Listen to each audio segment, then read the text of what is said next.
સુરતમાં ફરી સુરત પોલીસની કામગીરી આંખે ઉડીને વળગે તેવી જોવા મળી છે। અડાજણ વિસ્તારમાં એક 75 વર્ષના દાદા આશરે 10 તોલા જેટલું સોનું લઈને જતા હતા। તે દરમિયાન રસ્તામાં ક્યાંક પડી ગયા હતા, જેથી દાદાએ તાત્કાલિક આ અંગે પોલીસને જાણ કરી હતી, જેથી અડાજણ પોલીસે પણ ત્વરિત તપાસ શરૂ કરી હતી અને સર્વેલન્સ સ્ટાફ દ્વારા ચાલીસેલા સીસીટીવી તપાસે એક મહિલા લઈ જતા દેખાતા તે મહિલાને શોધી કાઢી હતી અને મહિલા પાસેથી દાગીના મેળવી પોલીસે દાદાને પરત કરાતા તેઓએ અડાજણ પોલીસનો આભાર માન્યો હતો।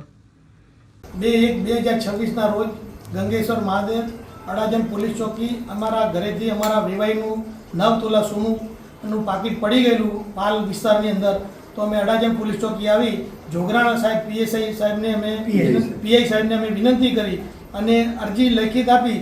સાહેબે અરજી પણ વાંચ્યા વગર, એક સેકન્ડનો પણ વિલંબ કર્યા વગર તાત્કાલિક ડી સ્ટાફને કીધું કે આનો જવાબ તાત્કાલિક રિઝલ્ટ જોઈએ। પૂરો સ્ટાફ કમસે કમ 2:15 વાગ્યાથી બપોરે લાગેલો, રાત્રે 1 વાગ્યા સુધી સાહેબે મહેનત કરી અને આ વસ્તુ અમને અમારા વેવાઈની પરત કરાવી। એ બદલ અમે અડાજણ પોલીસ ચોકી, ગંગેશ્વર મહાદેવ અને જોગરાણા સાહેબનો અને સીસીટીવી કેમેરાના આધારે મદદથી પૂરો ડી સ્ટાફ કામે લાગી ગઈ અને તનતોડ મહેનત કરી અને આ વસ્તુ સુપ્રત કરેલ છે। તે બદલ પોલીસ પરિવારનો અમે ખૂબ ખૂબ આભાર માનીએ છીએ।